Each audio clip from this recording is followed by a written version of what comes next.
Welcome back to the Lanterne Rouge Cycling Podcast, the UAE Tour 2025 Stage 4 recap.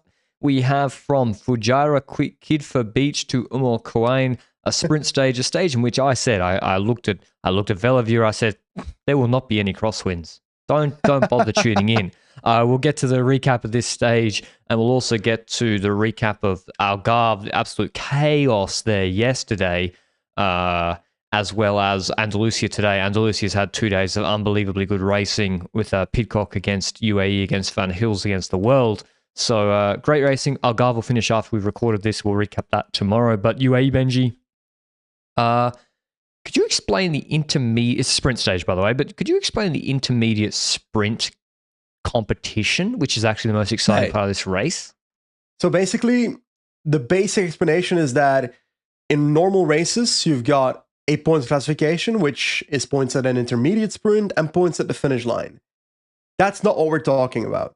In RCS races, so races organized by RCS, which is the likes of the Giro, UAE Tour as well, they often have this thing called an intermediate sprint classification. I don't know the exact point system by heart because in most races it simply does not exist. But the simple explanation is intermediate sprints give points towards the intermediate sprint classification, and you don't get points in a classification for finish line results. So that seems pretty straightforward, right? And we've seen a major battle in the last 4 days, basically, not in the time trial, of course, between the two teams you'd expect to go for, the two pro teams, the two Italian pro teams. We've got VF Group Bardiani and Solution Tech Vini Vantini, and those two teams have multiple riders going for it. But we'll get back to that, because while they had a rider in the breakaway to go for that, which is Juric was the rider for Vini Fantini, Solution Tech. That rider was in the breakaway. He got a few points, but the major fight there happens after what happened next, which with about 60 kilometers to go, Juric and Sofov still in the breakaway, but echelons start occurring in the peloton. And it seems like Alpesen's the one that's instigating the affairs at that point. But I gotta be honest, the second that group formed, which was a group of, if I had to handpick 30 riders, you had multiple riders trying to jump last minute, the likes of Melier doing so, another guy as well that I forgot his name from. Romeo tried, and then Chas patated in the middle and dropped back to the group behind. So, honestly, riders that tried to bridge from Group 2 in an echelon to Group 1, it's an underrated art form in cycling, right? Someone did it. Ganna's tried to do it. DeLee's done it. Luke Plapp did it on the Almirfa stage, saved his GC 2 years ago. Someone else did it. Reese. Stefan de Bod did it in Alula Tour. That was a crazy bridge a week and a half, 2 weeks ago. I thought you're never going to make it. So you shouldn't do it. It's generally impossible. But if you feel the Group 2 stalling and you got the legs, it's amazing to see someone do it. But yeah. There were enough crosswinds today, Benji. There were enough. It's not just about the wind. It takes, someone has to split it. And when you have a full lead-out train of Belgian rouleurs and Philipsen committed sprinting, even if the wind is not that strong, you can still create splits. But it's quite intriguing, you know, because if I look at the concept of echelons and the terrain that UAE provides, obviously, it's very open terrain, so the wind clashes you harder than if you're riding through a Flemish route with lots of trees by the side of the road. Pretty obvious, right? If there's houses in the way, then the wind won't hit you as hard. But there's also the other factor where UAE doesn't have the optimal advantage for echelons, where if you go to a French village and you exit the French village after a tiny roundabout that turns straight into the wind zone, the exposed wind zone, then you've got a bit of a pinch point in which the peloton is already lined up completely before the echelons hit in those kind of scenarios. That's something you don't really have in these UAE Tour stages, no? Exactly. So you have to, like when you see a Paris-Nice, they go through tiny village, bang, bang, bang, and it's single file by default. Paris. And then some... Paris? A tiny village? Yeah, Paris, Histel. And it's already single file. It only takes someone leaning on the pedals. It might split it behind. But yeah, Alpecin, well, we're going to try and split it. I mean, Pogacar, this is why, again, I spoke about his 1%ers yesterday. He's the first place GC contender ahead of all his teammates right on the wheel. Now, maybe Philipsen told him they're going to try split it. I don't think so. Probably if you're Philipsen and you actually want UAE and Pogacar there, because otherwise they're going to chase you with Florian Vermeersch for 2 hours. So it's logical that he'd want him there. But yeah, Pogacar always in position. You saw in the Tour de France last year when they had the director in one of the stages, the idea was Visma were going to split it. Yep. All the UAE team were at the back. The UAE director was on the thing saying, "What's going on? Why is it? What's going on?" What was going on was Tadej Pogacar was P5, right in position. And so that's why he wins so many races too, not just the legs. Well, I also do think that the legs help with being in that position in the first place. It does help, but I do want to add on to that. This echelon existed, but I never truly believed in it. We got to keep in mind it's 60 kilometers to go, 55k to go, 50k to go. And you look at the group's composition, the top sprinters are there. The majority of those have their team. Yes, there's not every GC rider, but Pogacar is the only GC rider with like a proper amount of riders left around him, is the way I saw it. So UAE Tour doesn't particularly care about doing a 60-kilometer race to the finish line with their entire team to try and keep Leonard van Eetveld behind. That's not the focus of Pogacar. He's already on it over a minute ahead of him, right? More or exactly. Less. And on Jebel Hafid on paper, Pogacar should smoke every other GC rider. Yeah. So it's not their necessity to take time here. It's their necessity to keep Pogacar from losing time on a stage like this. And the other GC riders, like I said, limited teammates. So what are they going to do? They're not going to start pacing just because another competitor is behind. And if they do so, it won't be with enough riders to keep that echelon from going versus the amount of teams, the mass amount of teams that have actually not made that echelon. So it didn't last very long. Go ahead. Trek did have numbers, but no Ciccone. Yes. Initially. So Trek were not going to pull all out. Even though they had Milan there with the full train, they were not going to pull all out. And when they changed wind direction into a cross headwind, almost immediately the front group sits up and the other group comes back. Now, I want to bring you to the greatest strategic display in cycling I've ever seen in my life. Because I know everybody thinks Col du Granon, Pogacar, Vingegaard and Roglic rolling attacks on him towards the Galibier. The tactics in that stage were all crazy to see. I'm sorry, but what I witnessed today, the greatest rivalry between VF Group Bardiani and Solution Tech Vini Fantini for that stupid, well, I'm still calling it stupid. It's a very interesting classification, the intermediate sprint classification. So they're fighting for that. And just to give you an idea of what the classification looks like before this stage, you've got Samudio, who is a rider on Solution Tech Vini Fantini, who is leader before the stage, and his rival is Tarozzi on VF Group Bardiani. But we got to keep in mind, there's a second rider on Solution Tech Vini Fantini not too far behind, and that's that Duric character who was in the original breakaway today. And well, after the echelon that we just spoke about gets caught, a new breakaway forms. 4 riders included, 3 riders from Solution Tech Vini Fantini, Quartucci, Duric, and Samudio. So they got 2 riders pretty high up in that classification. And next to them, the legendary Tarozzi of VF Group Bardiani. So we've got the 3 main figures of this UAE Tour clashing it out at the front of the race for the intermediate sprint that's coming up in like 10 kilometers. So it's like a long battle of 10 kilometers between those riders trying to drop each other, trying to attack each other.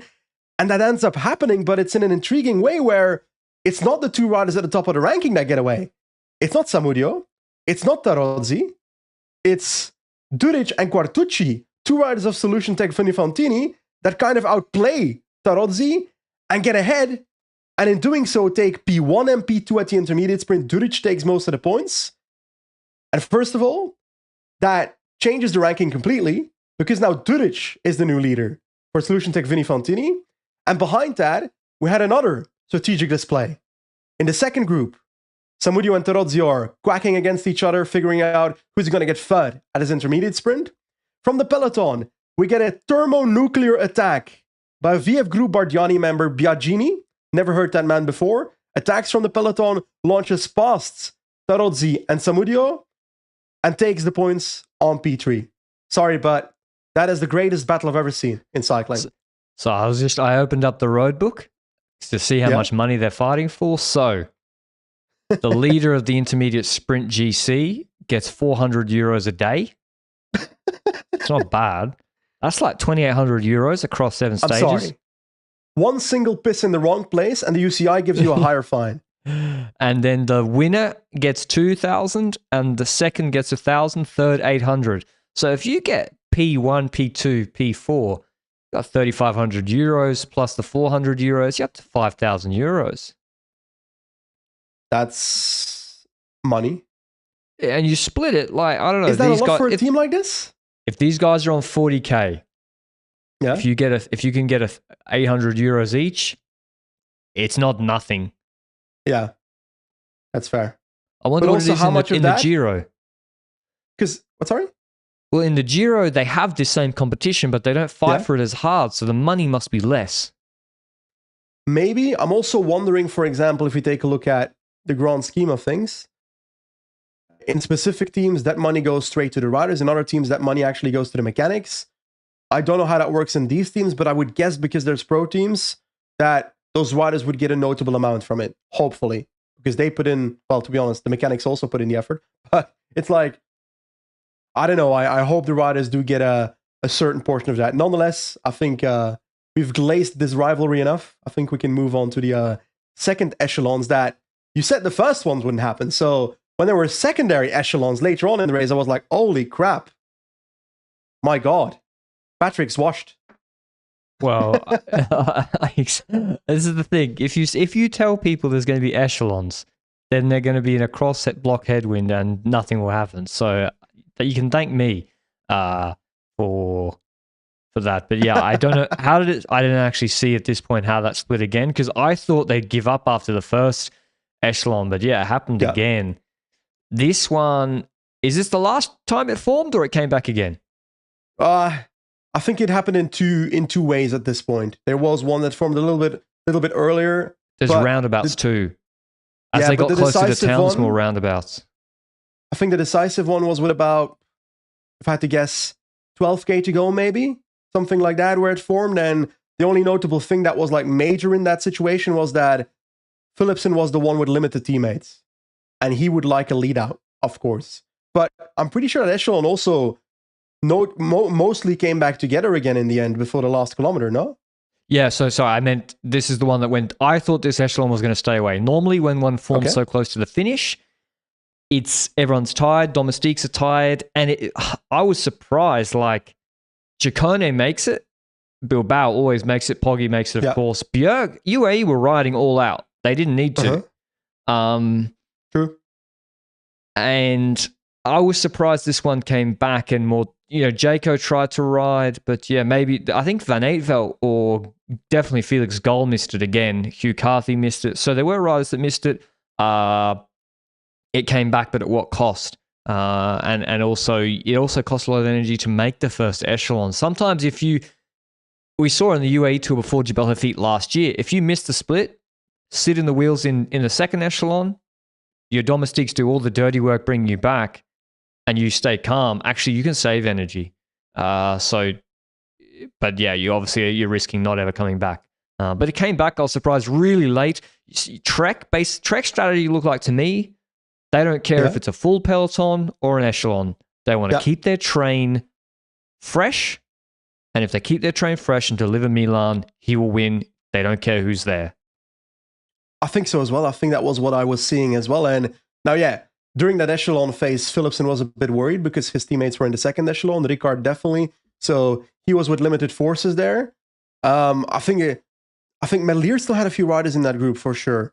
But just in general, the second group comes back, and I feel like every team had multiple riders again. And we saw that partially with even Jaco having like a four-man lead out, if I recall correctly. Like, I look at the last 1.5 kilometers, and I'm seeing not necessarily the usual lead-out trains next to each other that we see, because obviously there's multiple domestiques that were tired after the stage of today and therefore might not be able to deliver the work they expected to do.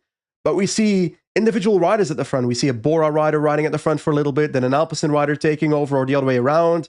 Just individual riders. And then there's one train of four riders plus Groenewegen, and that's a Jaco train. They've got a long train here. They look good, very good, with 1.2 kilometers to go. On the left back of that train, we see Philipsen near Milan's wheel. And then I look for Merlier in his like fully white kit with European bands on it. And he's in Narnia, man. He's like in P13, P14, roughly, is my guess. based on my memory. And that's when it starts splitting off, because Groenewegen actually loses his train and ends up going on to a Bora train, which is also forming, which is like one rider plus Welsford. That is slightly on the right of the Jayco train. But how did you see the last kilometer? Because we had a Jayco train, we had a little Bora train, we had a little Trek train waiting to launch. What happened? But this happens every sprint with Groenewegen. They line up, you can't do a 6-man anymore. It doesn't work. Like, especially into a headwind, you'll get chopped out of it. And especially they swing it under the Flamme Rouge. I'm just watching the overhead now. For some reason, I have US ad preferences on my YouTube, so I keep getting served like Super Bowl ads, which is strange. Anyway, Groenewegen, he's still not in a bad spot. He's with Milan. Milan has he only has Consonni ahead of him, but he's in good position. P7, Jayco ratcheted up. Welsford's in P4, but you're eating a lot of wind there. He's also in single file. Milan's way better boxed in. Milan's boxed by Burt to the left. Consonni at about 500 brings up Johnny Milan. Philipsen's got his wheel. Gaviri is there. Mezgets went on the right side. Welsford, he basically has to sit down. He looked cooked as he was being let out pretty much, and Milan jumps early, and this is why I thought he wouldn't win the sprint today. I thought you jump 175 with Philipsen in your wheel into that headwind. I don't think you win, and he proves me wrong, and he's proving himself that the argument that Merlier is maybe better than him, it can't be true if he's winning a headwind sprint launching at 175 with all the guys. They had a fair chance to win. They had the chance to come out of his wheel, and they couldn't. So, incredible win for him today. Yes, but we do have to note how close this sprint was. And yes, Milan is launching very early in this sprint. He's at the front. He's taking all the wind.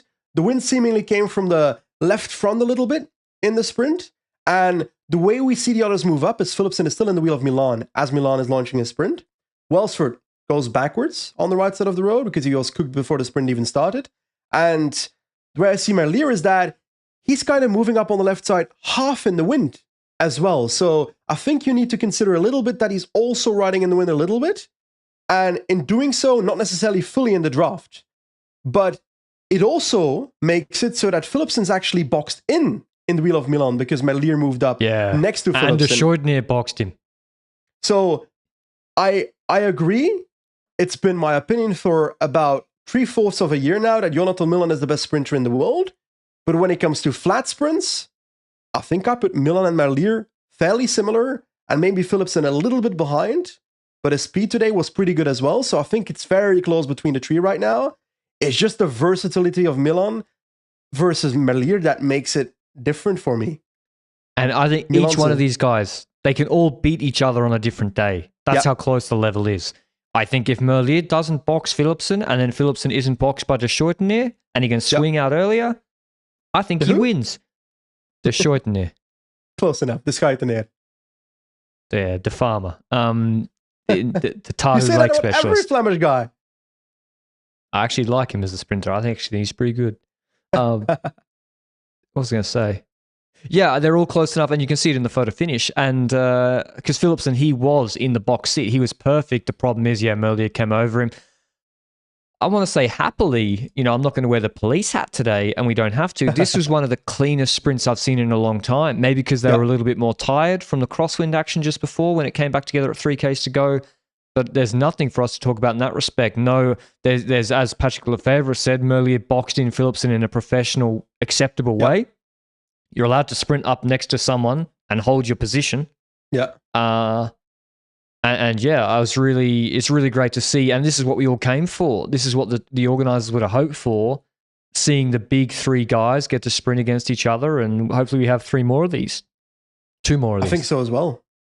Like every single year, I keep shouting about the fact that UAE Tour for me is such a special, it's weird, a special occasion for the sprints. Because the sprints at the UAE Tour have, in the last couple of years, always been such a good indicator of who the best sprinters in the world were. And today we see that again. Like, it is the 3 top sprinters fighting each other. And hot take, I'll take a UAE Tour sprint over a Tour de France sprint any day.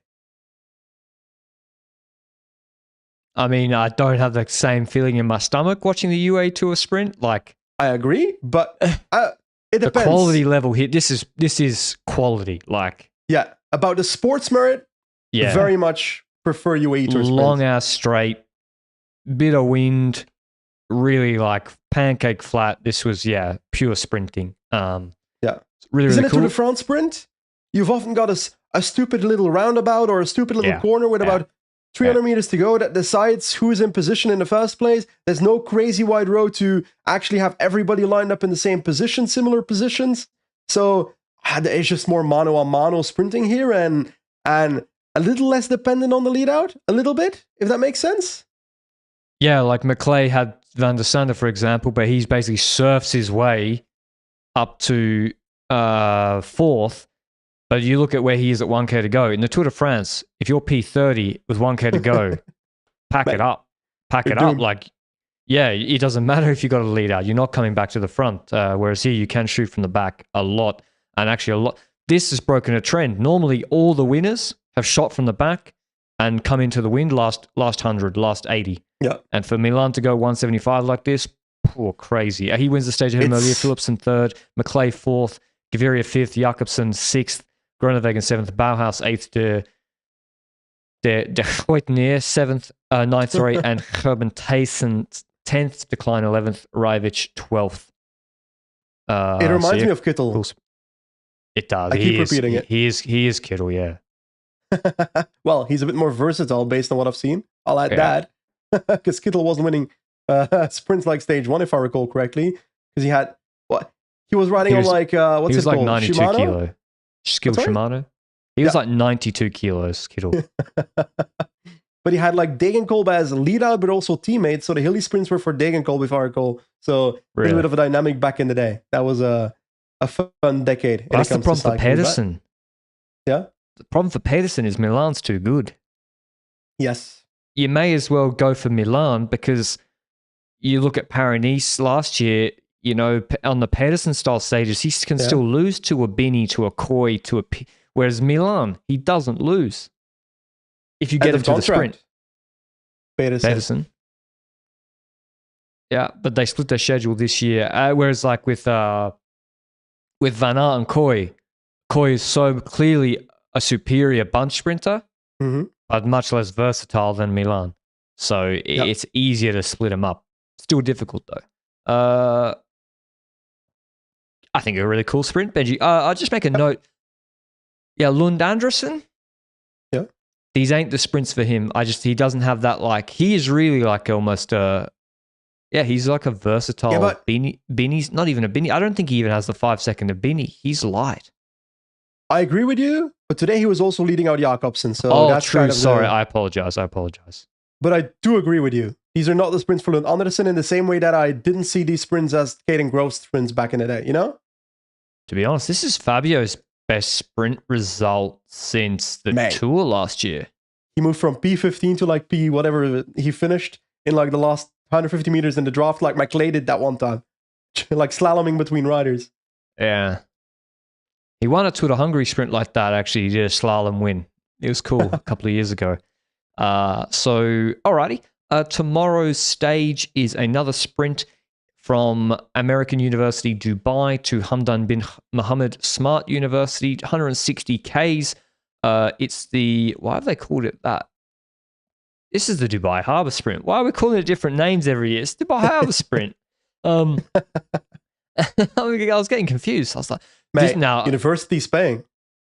I know, but I think that's the answer. They like name the sprint. So I said it yesterday, and I was like, oh, it shouldn't be crosswinds. This is also kind of in the city, more in the built up area in Dubai, but actually there is some crosswind possibility when they go a bit further south. We'll see if anyone wants to try it. There is crosswind. It is predicted to be just under 20 k's an hour, but the finish itself is This is a different finish, Benji. Mate, you just said it was the Dubai Harder stage. It's not, though. I thought this is the one where they finish near Palm Jumeirah. They do. All out of no, they don't. Well, they don't. They don't. In Australian terms, they do. They start there. So An Australian actually, suburb away. so this is crazy. I mean, it's not actually crazy. To me, it's crazy. There's a little It's just a different finish, dude. They go over a highway overpass, 900 meters, 1%. So there's a little bit of climbing. It's false flat drag.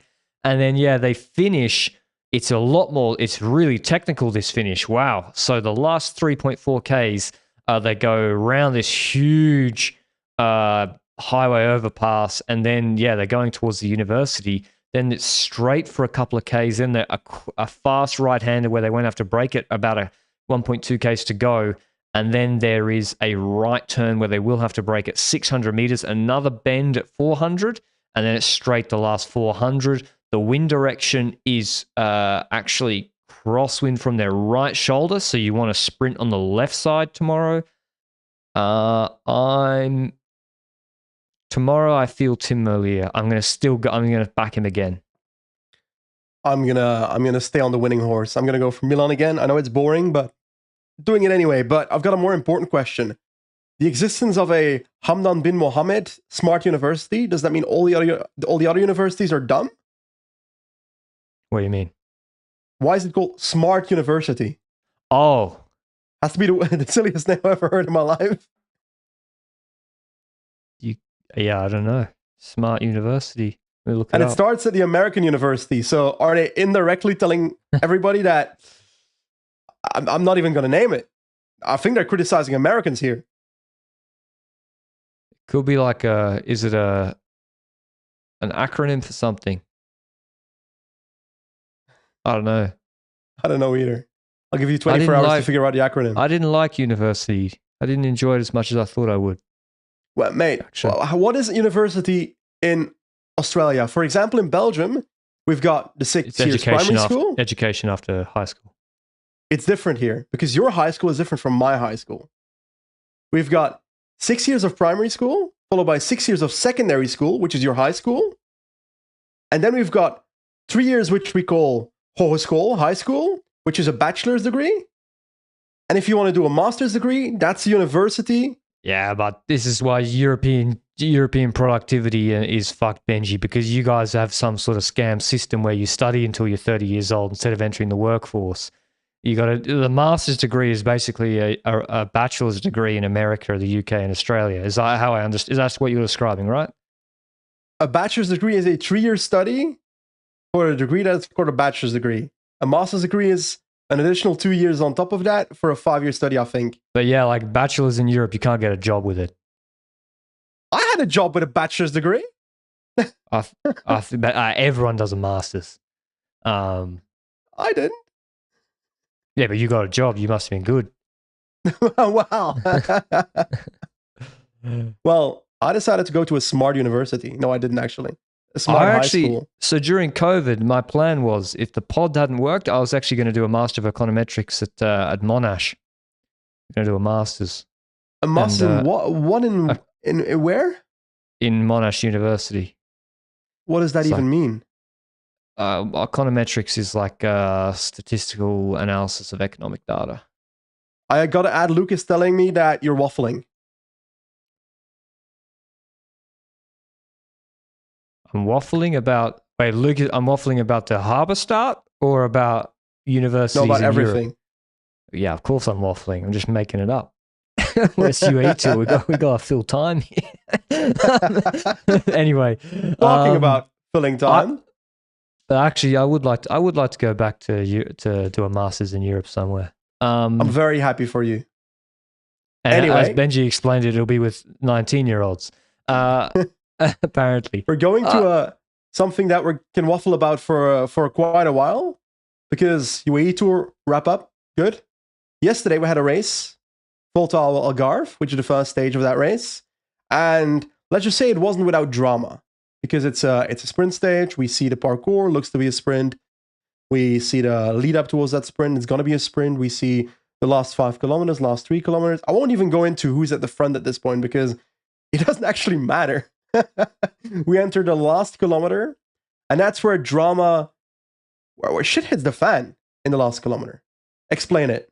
So on the official GPX file provided by the organizers, it can't. There's two parallel roads. Both roads are functionally identical in terms of width, everything. They're both two-lane roads, exactly parallel, exiting this roundabout. You see a lot of this road sort of construction in Algarve and also in Valencia region in south of Spain, and that's why it makes it so easy to overtake cyclists. It's such a great place to ride.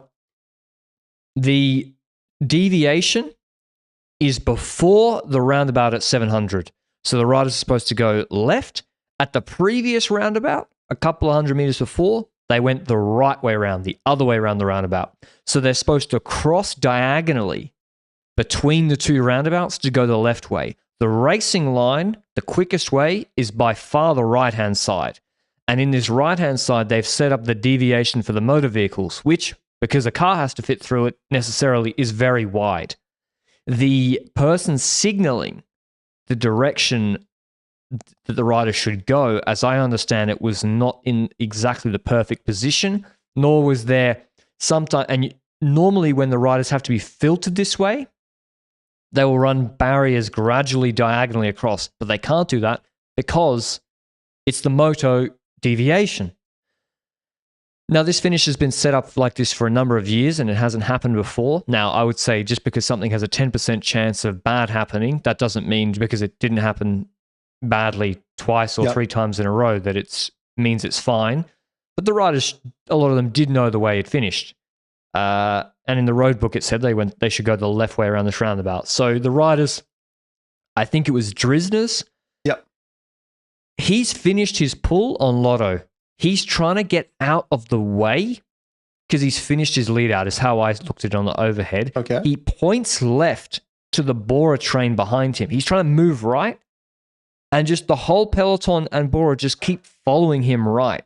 And then they all just go right, and then they're doing a full sprint behind where spectators, dogs, kids, anything. There's a car there on this road at 70 kph. Crazy stuff. The riders didn't realize it, as I said, because the roads look functionally identical. And so scary. I mean, sort of it can be laughed about afterwards. Someone legit could have died. A spectator could have been killed easily. Easily, spectator could have been killed. If you get hit by Jordi Mayus at 70 kph in your back. Yeah. So scary. Thankfully, nothing bad happened. We've seen examples of spectators being hit by riders, like the Van Summeren crash a couple of years ago in the classics. That spectator ended up being paralyzed as a consequence of that happening. So we know that such things can happen. And like, I was in pure disbelief. I won't even lie. In the last 250 meters of the stage, I suddenly saw the road where the riders are supposed to ride, where 7 riders or so were riding on. And then I looked to the left of that road on a parallel road, and we saw an entire peloton doing a full-on sprint lead-out plus sprint, with Jordi Mayus eventually winning the sprint on a road that does not take part in the race. That is absolutely insane. And the first reaction is, this is a joke, this is hilarious, and so forth. But at the same time, you're also thinking, it just can't be overstated how dangerous this is. You mentioned it already, and then obviously the next step is, who is to blame? Who is to blame in this situation? Because on one end, a lot of public reaction is going to be, how do these riders not know where the finish is in the last 500 meters? How is it so possible to go onto the wrong road in the last 300 meters? I think there's multiple reasons to that. First of all, you pointed at the road book, saying, yes, the road book does show that the riders need to go to the left. In my personal opinion, from my personal experience of opening road books, I haven't seen 100% accurate road books in my life before. So no, and its official GPX file is what they're looking at on VeloViewer, and the directors are looking at. So that's one thing. The other aspect next to that is, these riders are riding at, 180 to 200 heart rate, depending on how hard they're going. And especially because the riders at the front are the ones that are going the hardest, they're going to be like, they're on the edge of their seat trying to push the last bit of of their lead out done. So it's not, you can understand that these riders are in a position where they're going super all out, and that first rider goes in a certain direction. The rest of the riders are just going to follow the pack. It's not like if you're in in 25th position, the likelihood of you not following the other riders is unlikely. As you can see from the amount of riders that did go the right way. Now, unless you're free on the left, you have to follow the pack or you're going to crash. You can't, even if you're on the right side and everyone else is going right, what are you going to do? Chop 6 riders to go the right way? Exactly. And on top of that, when it comes to races, on paper, the motorbikes that are in front of groups, etc., that are part of the race, they go off in the car deviation route, so to the right at the roundabout. And that was the case here, but that motorbike was so close to the peloton that I think Drisner's also, perhaps, you said he pulled off, just in case he didn't mean to pull off and he actually rode the wrong way, that's also a possibility. Then I would also point out the fact that the motorbike was too close in the first place, because usually those motorbikes are completely gone by the time we hit that point in the race. The moto should have gone to the right. After the roundabout before, the moto should have gone immediately to the right side and be signaling also, like, whereas the motor was on the left the whole time and then last minute cuts across to the deviation. I haven't next to each other compared the actual signaling of last year versus this year. The way I saw it was that there were 2 people pointing the right way, as in the way that the riders were supposed to go. One guy with a red flag, little red flag, and the other guy that was kind of like a police guy, like, guys, it's over there. Guys, it's over there. But like, perhaps a little bit late. I don't know if I can blame those people, because I feel like it's a larger issue than just 2 people not showing it to be the right way or something. That I can't point at that as the problem either. So for me, this is just a larger problem of it was not clear enough that was not the area where the riders were supposed to ride.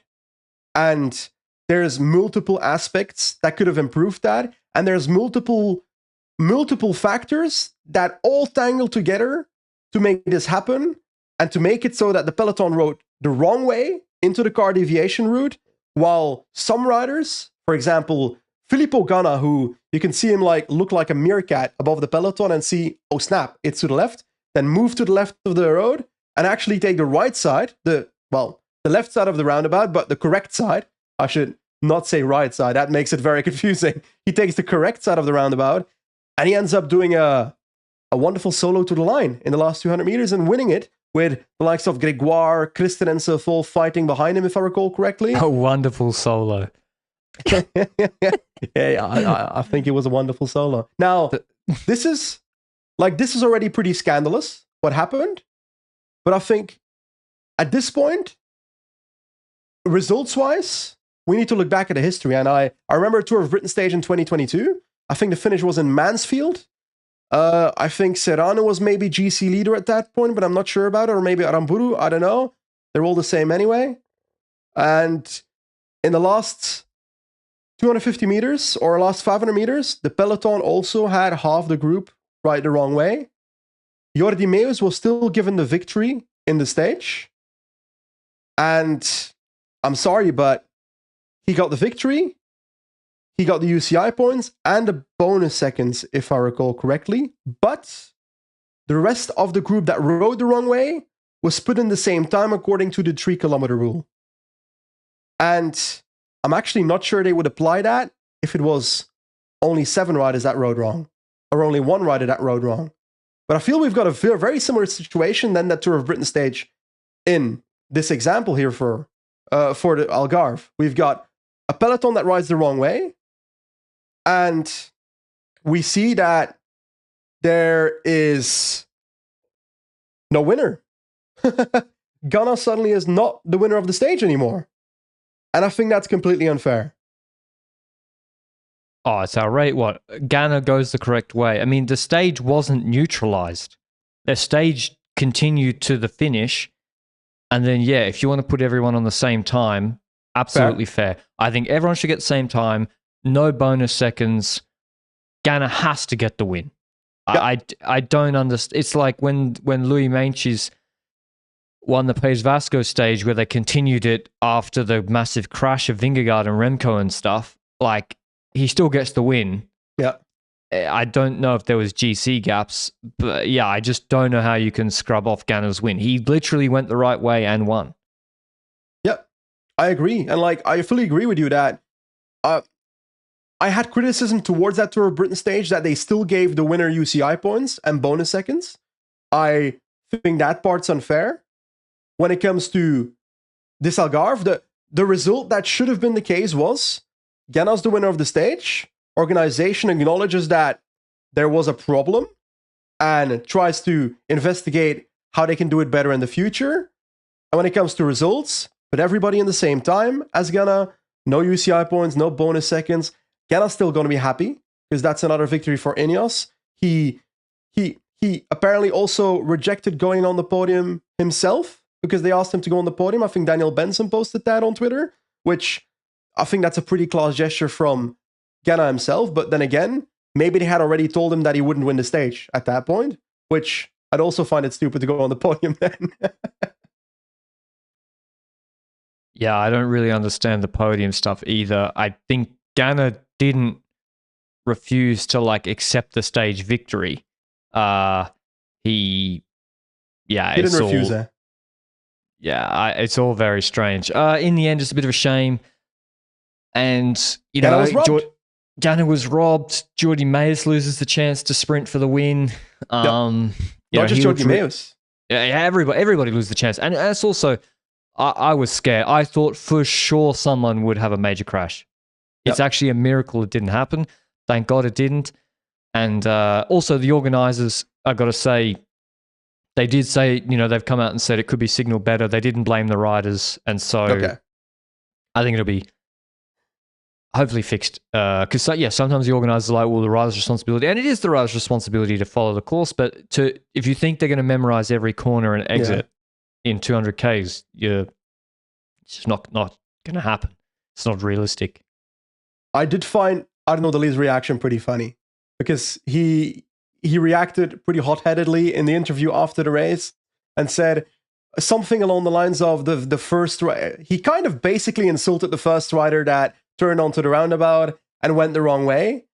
In doing so, saying, oh, this rider must have never seen a bike race because the motorbikes don't cross the finish line. That's basically the pattern he gestured in the interview. And first of all, it was his teammate, so that looks really silly.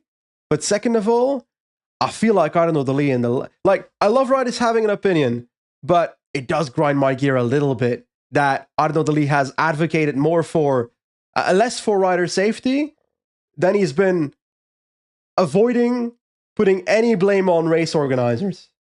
Arnaud Dele, he always has the most boomer takes. Like he's 19 years old or something, and he's always like, yeah, it's our fault a truck drove into us today. Like, you know, that, which is strange because, I think, was it Bram van den Capella? Someone, Walter Putter. Who? Somebody tweeted after the Bessèges stage, it's funny that Dele's continuing because when he crashed in Le Semaine or whatever, he was like, he called it a shit race, a cut course. And he's like, why am I here? Bram, Walter Putter. That's what I said. That. Yeah. That's not what you said. I said Bram. You said Walter Putter, which is a different name. That's the first name and the last name.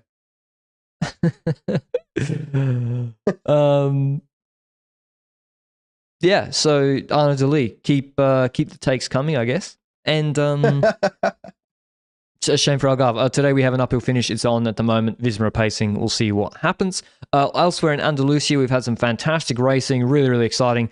Van Gils held off as the two-punch of Sivakov and Vellens yesterday. Today we had a longer climbs, and UAE predictably lit it up early. They rolled Van Gils, who I think Broe are spreading themselves a little bit too thin at the moment. They're at altitude, UAE, Algarve, and Andalusia, and Van Gils basically only has Aliotti as climbing support, and UAE knew that.